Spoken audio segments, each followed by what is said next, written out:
Bonjour à tous. Bonjour. Et bienvenue, Bonjour, chers amis, bien. sur la chaîne YouTube Adventiste FFN. N'hésitez pas à vous abonner et à mettre un like si vous aimez cette vidéo.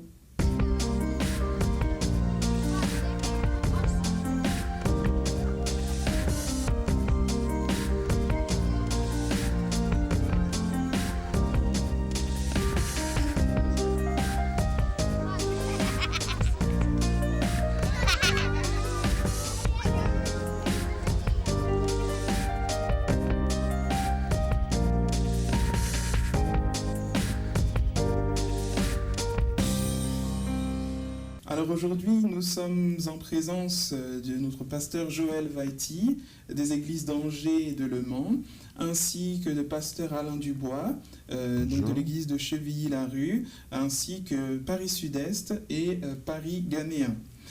Aujourd'hui, nous allons pouvoir étudier la leçon numéro 9, et cette leçon nous parle des rythmes du repos. Les rythmes du repos. Et lorsque nous parlons de ces rythmes du repos, eh bien cette leçon va nous inviter à nous intéresser particulièrement au récit de la Genèse en rapport avec le repos. Et lorsque l'on lit déjà ne serait-ce que le début de ce récit de la Genèse, nous pouvons trouver des éléments qui nous parlent effectivement de la présence d'un rythme, l'omniprésence même d'un rythme. Lorsque l'on regarde ce qu'il est dit, on voit qu'à plusieurs reprises dans les différents versets, nous avons Dieu dit, Dieu vit, Dieu dit, etc.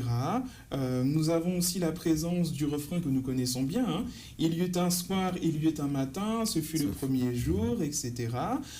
Nous avons aussi la présence dans différents versets de l'aspect donc de la complétion de Dieu en disant « Et cela fut ainsi, et Dieu va le faire, etc. Et cela fut ainsi, Dieu dit et Dieu vit. » Mais il y a aussi également un aspect qui est particulièrement intéressant et auquel la leçon nous invite vraiment à nous pencher sur cet aspect, c'est le fait que régulièrement, hein, nous avons la récurrence de ce terme « Dieu vit que cela était bon ». Dieu vit que cela était bon. On le retrouve au verset 10, au verset 12, au verset 18, dans plusieurs versets de ce récit de la création, nous avons cet aspect « Dieu vit que cela était bon ». Et la question que nous pouvons nous poser, c'est de savoir pourquoi et comment surtout expliquer ce refrain « Dieu vit que cela était bon » que l'on retrouve systématiquement à la fin de chaque étape de la création. Pourquoi ce refrain est-il important dans notre compréhension du processus de création de Dieu? Alors, en quelque part, nous avons une signature de Dieu à chaque fois qu'il crée quelque chose. Et ceci doit pouvoir nous permettre de découvrir un créateur qui sait ce qu'il fait, ce qu'il entreprend. Et il veut, par ce refrain que nous trouvons dans le texte et qui ponctue de manière merveilleuse ce tout premier texte au sujet des commencements, Dieu veut établir une certaine relation, une certaine confiance entre les humains, les créatures que nous sommes avec lui.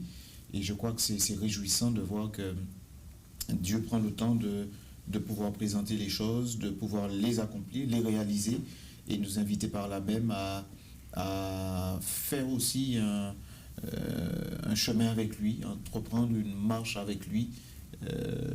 En tout cas, c'est de cette manière-là que j'entrevois ce qui nous est dit ici dans le texte de la Genèse. C'est vrai que c'est un aspect intéressant lorsque l'on voit, comme tu as dit, cet aspect de la confiance entre les mains de ce Dieu qui voit que cela est bon. Effectivement, il y a cet aspect qui est présent et qui nous permet de comprendre que ce n'était pas un processus fait à la légère, mais que Dieu va réellement mettre les choses en place pour l'humanité. Évidemment, j'abonde dans ce sens et j'ajouterai que Dieu est Dieu. C'est pas un prestidigitateur, c'est pas un magicien, c'est pas un amateur, il n'est pas du domaine de l'amateurisme, il est Dieu, puissant, omnipotent. Donc, ce qu'il fait, bien qu'il soit omnipotent, il prend le temps de le vérifier. de l'examiner, de porter sa propre évaluation divine. Et il trouve que c'est bien, parce que c'est bien. Et de l'autre côté, cela me donne confiance. Cela me réjouit de savoir que lorsqu'on voit où nous en sommes au XXIe siècle avec tous ces malheurs qui frappent et aussi toutes ces contestations, toutes ces plaintes et complaintes contre Dieu même, on voit qu'à l'origine, eh bien, puisque nous sommes dans le rythme du repos, même le repos qu'il nous propose était quelque chose de bien. Et c'est ce qu'on trouve tout au long de la création. Alors c'était bien, c'était encore mieux que bien, puisque c'était très bien. Et nous qui doutons de Dieu, eh bien, nous avons l'évaluation que c'était très bien pour nous. Et c'est le paradoxe. Tout nous à fait. critiquons Dieu, mais il semble, et je peux affirmer par rapport au texte biblique, que c'était très bien.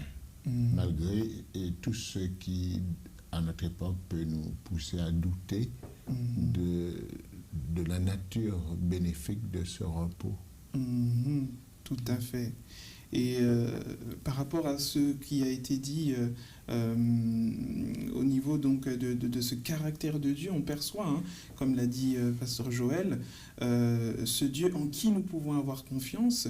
On perçoit également ce Dieu qui fait les choses et qui les fait bien. Et d'ailleurs, on voit même donc à la fin de ce récit, hein, donc comme tu l'as mentionné, au verset 31, Dieu vit tout ce qu'il avait fait et voici, cela était très bon. Donc on voit que non seulement le Seigneur va voir, va analyser et va permettre vraiment à ce que l'homme ensuite puisse comprendre que tout ce qu'il avait fait était bon, mais on voit également qu'il va valider cela en disant à la fin de toute chose, Dieu vit que cela était très bon.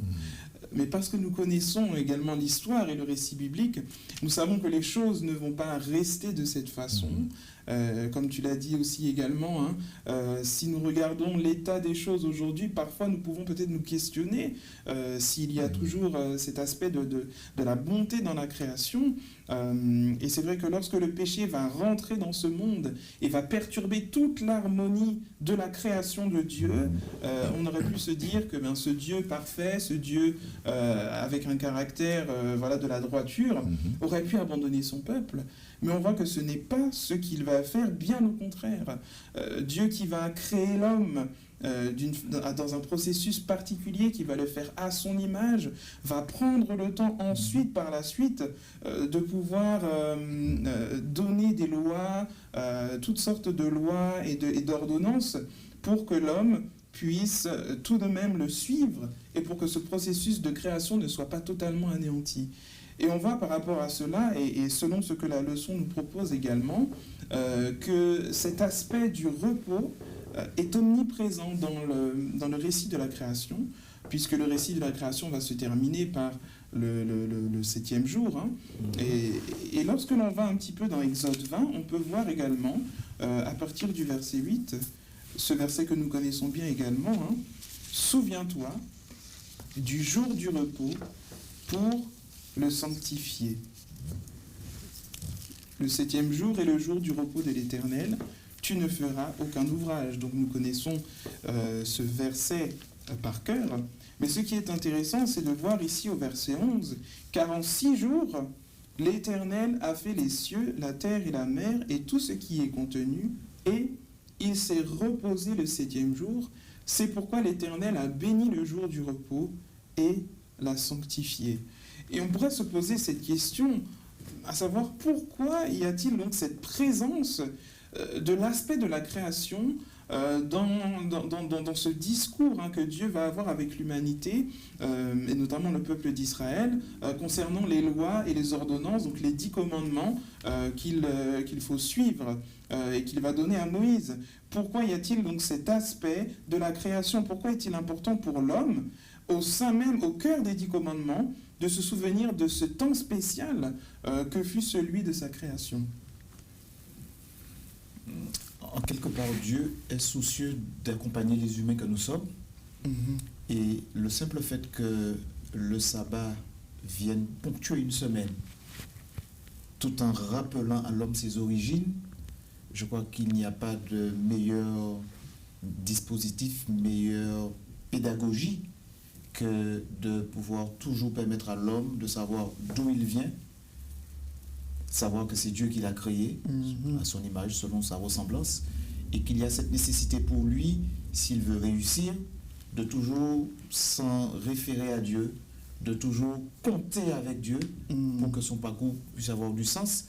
Et quand Dieu prend la peine de lui proposer des lois, de lui proposer un certain cadre, on va dire juridique, mais pas pour le pénaliser, mais au contraire, pour que sa vie puisse être vraiment prise en compte et qu'il fasse une expérience intéressante.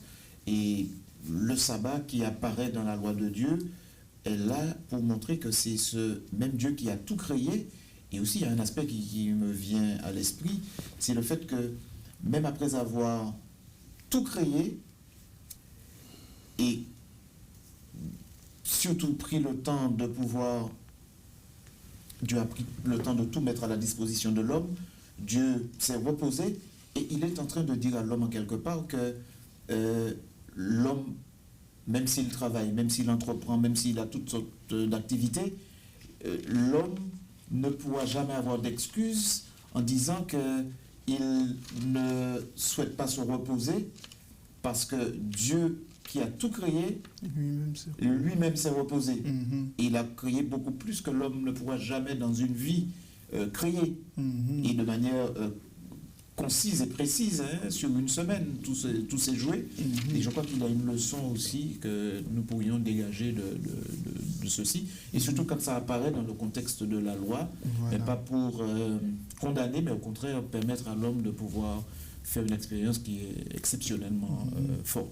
C'est vrai que c'est un petit peu comme si le Seigneur était en train de dire à l'homme, souviens-toi d'où tu viens, souviens-toi que tu es une créature, et parce que tu es une créature et parce que je t'ai créé, je sais ce qui est bon pour toi. Et c'est vrai que, comme tu as dit, cet aspect du repos est important et essentiel, puisque le Seigneur va nous inviter aussi à rentrer dans son repos comme lui-même s'est reposé, et dans le processus vraiment de cette loi, de cette obéissance que le Seigneur demande de nous, comme tu as dit, non pas pour nous enfermer, mais au contraire pour que nous puissions avoir cette meilleure relation avec lui. Cet aspect est un aspect très, très important.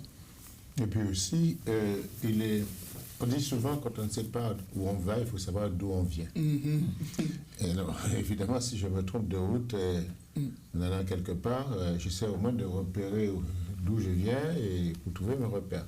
Et Dieu, pour lui, c'est important que nous soyons conscients de nos origines. Déjà, pour nous dire que nous ne sommes pas le fruit du hasard. Comme je disais au départ, ce n'est pas un apprenti sorcier, un magicien, quelqu'un qui a essayé un coup, il a fait quelque chose, il a raté. Nous sommes voulus par Dieu déjà. Nous sommes un acte d'amour. Donc nous venons des mains d'un créateur, d'un Dieu d'amour. Nous ne sommes pas le fruit d'un hasard aveugle qui a évolué pendant des années comme ça. Dieu a pris le temps de s'agenouiller, de nous faire, de se pencher. D'ailleurs, on voit bien que le processus de création de l'homme et de la femme n'est pas le même que pour la flore, la faune et les autres éléments de la nature. Il prend le temps de nous modeler, il prend le temps de mettre son souffle en nous pour nous faire savoir aussi que Alain Dubois n'est pas descendant d'un singe. Alain Dubois a été créé à l'image de Dieu. Fabien Hartog a été créé à l'image de Dieu. Mon collègue en face aussi, Vaïtine, ont été créés à l'image de Dieu. C'est important de savoir que nous sommes créés à l'image de Dieu et que nous sommes des êtres créés par Dieu. Et puis chaque sabbat aussi va nous rappeler se souvenir que nous sommes justement l'image de Dieu qui nous attend chaque sabbat, avec lequel nous allons célébrer ce sabbat. Donc, nous le dire, au départ tu as parlé d'Exode, c'est ça, Exode 20, verset 8, c'est pourquoi. Peut-être que tu aborderas la question plus tard, mais on voit déjà qu'il y a des détails qui sont dans Exode 20 qui ne sont pas dans le texte de la Genèse. En tout cas, ce qui est important, c'est que Dieu n'est pas insensible à ça. Il veut que nous soyons en communion avec lui parce que qu'est-ce qui s'est passé lorsque l'homme a été créé? Il a cherché un vis-à-vis, quelqu'un qui lui ressemble quand il a commencé à nommer les animaux. Et puis, Dieu a pris de ses côtes à côté Oui, pour faire son égal. pour lui faire vis-à-vis, mais un vis-à-vis beaucoup plus proche. Parce qu'on dit, si l'ombre des nuages était suffisant, l'homme n'aurait pas besoin de l'ombre des arbres. L'homme avait déjà été créé à l'image de Dieu, l'homme en tant qu'être sexué, mais il lui fallait aussi quelque chose de plus proche, nous la femme. Donc c'est très important de savoir d'où nous venons. Et je veux simplement ajouter aussi que ce sabbat, c'était un mémorial de la création et puis aussi un gage de la puissance et de l'amour de Dieu. Tout à fait. Il y a aussi le fait que Dieu, en permettant que le sabbat revienne de manière fréquente, c'est vraiment un privilège pour l'homme de toujours revenir à ses origines. Tout à fait. Et même si, comme on l'a déjà vu, avec l'irruption du péché, l'entrée du péché, les choses se sont gâchées, Dieu permet qu'avec le sabbat qui revient aussi souvent, que l'homme puisse reprendre de confiance en lui-même déjà, avoir confiance en lui Dieu, et repartir sur de nouvelles bases. Dieu n'a pas voulu qu'il y ait une trop longue période qui s'installe avant que l'homme repense à ses origines. Tout à fait. Donc chaque semaine, Dieu lui permet de repartir, de reprendre conscience, d'analyser les choses. Et je crois que c'est très très important avec cette idée de la répétition de cette occurrence-là qui arrive à la fin de chaque semaine, qui ponctue chaque semaine. Et quand on parle de rythme, c'est très très intéressant que ça revienne, que ça soit là tout le temps, sans cesse. Et ce rappel, il est là et il permet à l'homme de faire cette expérience avec Dieu. On peut dire aussi que le sabbat rythme le temps de l'homme et le temps de Dieu. Parce que ils ont un rendez-vous. C'est un rendez-vous, tout à fait. Donc, l'homme se languit, en tout cas, quand on est dans une relation d'amour, on se languit de la présence de l'autre. Et Dieu a hâte de voir sa créature. Dieu visitait Adam à l'époque. Donc, tout à fait. Venez lui parler face à face et nous sommes là, nous l'attendons aussi chaque sabbat pour être avec lui. C'est vrai que cet aspect du sabbat, quand on comprend vraiment pourquoi le Seigneur nous demande, dans toute cette loi qu'il va donner, de pouvoir observer ce sabbat, on comprend vraiment que c'est un désir de proximité, comme on l'a dit. Ce sabbat nous donne aussi un but. Nous ne sommes pas là, nous ne sommes pas le fruit du hasard. Nous n'avons pas évolué après plusieurs millions d'années, mais nous sommes donc les fruits de ce Dieu qui nous a créés, de ce Dieu qui prend soin de nous, de ce Dieu qui veut notre bien, et le fait justement de pouvoir avoir cet aspect de la création au centre même de cette loi qu'il va nous donner, nous montre vraiment que c'est un Dieu, comme on l'a dit, bien intentionné, un Dieu qui veut notre bien, un Dieu qui prend soin de ses créatures dans chaque étape, même si justement ces créatures ont chuté, même s'il y a eu donc différentes fois où il y a eu même des rébellions contre Dieu, mais toujours dans le temps, année après année, siècle après siècle, nous avons ce refrain, ce rythme qui revient régulièrement de ce jour de sabbat. Et ce sabbat, donc, en tant que mémorial de la création, dans ce temps particulier où Dieu va façonner l'homme à son image, eh bien, nous voyons qu'effectivement, nous venons de le lire, Exode 20 nous parle du fait qu'il est important, donc au verset 8, de se souvenir du jour de repos, parce que le 7e jour est le jour de repos de Dieu, où nous ne ferons aucun ouvrage. Verset 11, 46 jours, l'Éternel a fait les cieux, la terre et la mer. Mais nous voyons également que lorsque nous arrivons dans Deutéronome 5 au verset 18, et où la loi donc va être répétée une fois de plus, il y a une raison différente qui est donnée, notamment au verset 15. On ne parle pas réellement de la création, mais il est dit ici au verset 15 tu te souviendras que tu as été esclave au pays d'Égypte et que l'Éternel, ton Dieu, t'en a fait sortir à main forte et à bras étendus. C'est pourquoi l'Éternel, ton Dieu, t'a ordonné d'observer le jour du repos. Donc on a d'un côté, dans Exode 20, l'importance de la création, et ici, donc, dans Deutéronome 5, où le Seigneur va parler donc, de cet esclavage au pays d'Égypte. Alors, ces deux raisons pour observer le sabbat, est-ce qu'elles sont complémentaires? Est-ce qu'elles sont contradictoires? Comment expliquer la différence entre Exode 20 et Deutéronome 5? Alors, justement, par rapport à ces deux textes, j'ai pris un peu le temps de les analyser un petit peu, de les regarder. Déjà, dans le texte d'Exode, on voit que, bon, on l'a dit, le sabbat rythme le temps de repos qui va être précédé par le travail. C'est important de préciser le travail à côté du repos. Parce que le sabbat occupe toute la semaine de l'homme. Parce que le commandement, déjà, dans Exode chapitre 20, on voit que Dieu lui-même s'offre un exemple. Hein, c'est la première chose. Dieu n'était pas fatigué. L'homme créé le 6e jour n'avait pas travaillé pour être fatigué. Donc nous avons là un exemple divin qui a un caractère pédagogique. Et on se rend compte aussi que c'est dans la nature divine de se poser un exemple.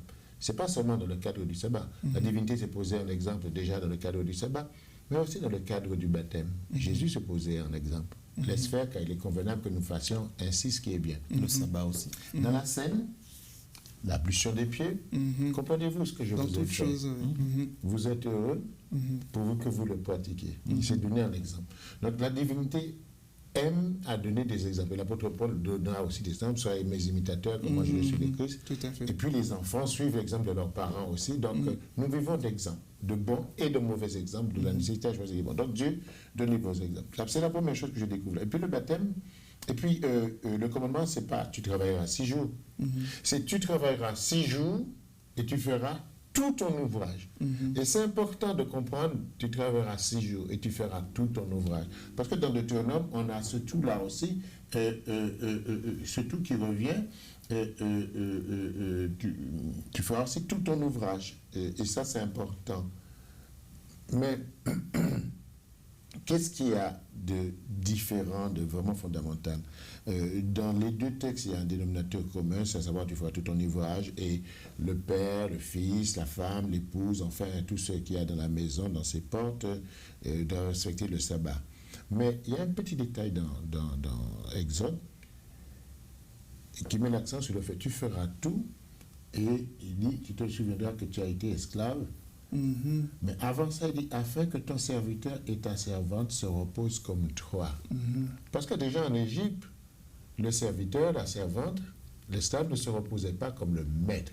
Ce qui veut dire que le sabbat met à égalité la bête, le bétail, l'étranger, le serviteur, l'employé, l'étranger, au même niveau que le maître et le patron. Ce jour-là, le commandement de se reposer devient une obligation pour tous, bêtes et animaux et serviteurs, et aussi un privilège. Donc, il y a déjà ce détail-là. Hein. Et c'est vrai que c'est là qu'on voit vraiment qu'il y a cet aspect de la libération, hein, que ce soit pour le bétail, que ce soit pour les esclaves, etc. On est tous libérés vraiment du joug de la semaine. Et c'est d'ailleurs, comme tu dis, l'argument qu'il donne dans Exode, dans Deutéronome. C'est pour ça que tu as échappé d'Égypte et tout ça, etc. Tout à fait. Alors, sur l'aspect de la libération et de la création, d'ailleurs, il y a une complémentarité, parce que quand on se souvient que c'est Jésus qui est l'agent actif de la création, donc c'est Jésus qui est le créateur. Tout à fait. Et c'est Jésus qui est aussi notre libérateur. Parce que, comme pour les enfants d'Israël, Jésus est venu nous libérer, il est venu libérer la race humaine de l'esclavage du péché.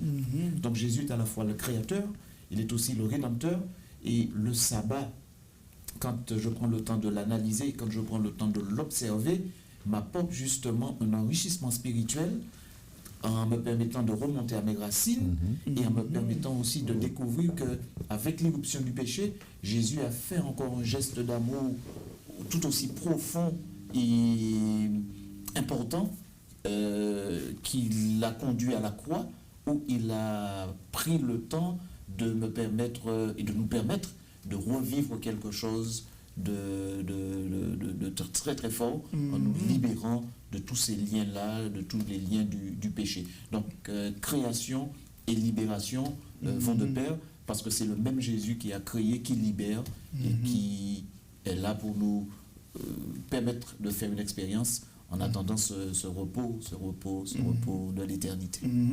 Et c'est vrai que tout au long de la parole de Dieu, on retrouve souvent cet équilibre entre l'aspect de la création et l'aspect de la rédemption. La leçon nous propose par exemple, donc Jean 1, qu'on connaît bien, la parole a créé toutes choses, la parole a habité parmi nous, etc. Mais aussi nous avons dans Ésaïe 45 où il y a ce processus où nous devons nous tourner vers Dieu, vers ce Dieu créateur pour recevoir le salut. Donc on voit vraiment que c'est omniprésent et c'est pour cela que j'aimerais conclure en posant cette dernière question. Lorsque l'on prend vraiment conscience, comme on a pu le voir tous ensemble, de l'importance et de la signification de ce sabbat, qui n'est pas seulement un jour où l'on doit arrêter de faire ses activités, mais qui est un jour où nous nous rendons compte que Dieu nous a créés, mais également qu'il est non seulement notre créateur, mais notre rédempteur. Dans quel état d'esprit devrions-nous être? Quelle devrait être vraiment notre réponse par rapport à notre façon de vivre le sabbat? C'est vrai que certaines personnes, ou peut-être que parfois dans notre compréhension d'antan, lorsque l'on dit voilà, j'observe le sabbat, je ne fais pas ceci, je ne fais pas cela, je ne fais pas, je arrête de faire ceci, ça peut peut-être paraître comme étant plus un joug qu'une libération. Mais comment pouvons-nous vivre ce sabbat pour que nous puissions vraiment continuer de penser au Dieu créateur et au Dieu rédempteur? Pour que le sabbat nous apporte quelque chose, il faudrait plus l'envisager comme une relation. Tout à fait. Une possibilité de communier avec ce Dieu créateur, mais aussi ce Dieu rédempteur et libérateur. Et à partir de ce moment-là, toutes les autres priorités de nos vies vont trouver leur place. Et ce qui ne cadre pas justement avec cette relation, cette communion que nous voulons établir avec Dieu, eh bien, toutes ces choses-là vont aussi disparaître pour privilégier justement cet apport, cet enrichissement que Dieu nous propose à travers ce temps béni qu'il a lui-même créé pour nous, pour notre bonheur et notre bien-être. Tout à fait. En tout cas, de mon côté, ça m'inspire la soumission. La soumission, parce que je vois que ce n'est pas du domaine de l'arbitraire. Et je peux dire que le sabbat, c'est déjà le début et la continuation de la grâce de Dieu, puisque le sabbat est éternel et c'est une grâce que de pouvoir se reposer en Dieu. Et d'ailleurs, on verra que dans tous les milieux, même dans les milieux syndicaux, dans le monde des syndicats, la notion de repos pour l'homme est quelque chose de très revendiqué. Calvin, chez Calvin, le repos était une obligation. Alors lui, il disait un jour sur 7, mais bon, c'était une obligation. Et puis aussi, le fait de savoir que c'est une façon pour Dieu de me rassurer. Par sa présence. Par sa présence, de me donner la possibilité de le sanctifier. Le texte dit, il l'a béni, il l'a sanctifié. Et le texte des Hébreux dit que celui qui entre dans son repos se repose comme Dieu l'a fait. Donc pouvoir entrer dans ce genre d'imitation de Dieu avec lui, dans sa genre d'accompagnement, pour moi c'est une grâce, ça me rassure de savoir par exemple que le vrai repos, la vraie justice, c'est pas dans ce que je fais, mais dans ce que Dieu a déjà fait pour moi et dans lequel il m'invite à l'imiter. C'est le sabbat de Dieu qui a accompli, qui l'a réalisé. Donc, savoir que celui qui m'a racheté, celui qui me fait grâce, celui qui vient pour moi, a déjà préparé tout ça, me rend beaucoup plus confiant. La notion de confiance est toujours là. Et j'ai envie, par obéissance et non par légalisme, d'être avec lui, de lui obéir, de me sentir proche avec lui là, dans cette intimité du sabbat. Amen, amen. Effectivement, avec cette discussion et avec ce que cette leçon nous a proposé, nous avons vraiment pu redécouvrir un Dieu créateur, un Dieu en qui nous pouvons avoir confiance, un Dieu qui donne à l'homme toutes les opportunités nécessaires pour que l'homme puisse se souvenir de lui, pour que l'homme puisse observer ses commandements et ses lois par amour, pour que l'homme puisse se sentir aimé et pour que l'homme aussi puisse savoir que non seulement il est son créateur, mais également son Rédempteur. Donc merci pour votre participation et que le Seigneur nous aide à vivre notre sabbat comme étant une véritable relation avec lui, une relation d'amour, une relation de confiance. Et c'est ainsi qu'effectivement, nous ne vivrons pas dans la peur ou dans le légalisme, mais dans l'amour total envers notre Dieu. Je voulais juste dire quelque chose. Je veux dire que si le sabbat, c'est un signe de ma loyauté envers Dieu, mais c'est aussi un signe de la fidélité de Dieu envers moi. C'est parce qu'il a travaillé pour moi qui me permet d'avoir du repos. Je n'ai pas à m'inquiéter. Tout à fait. Tout à fait. Amen. Eh bien, merci pour votre participation et nous vous retrouvons très bientôt pour une nouvelle leçon. Amen.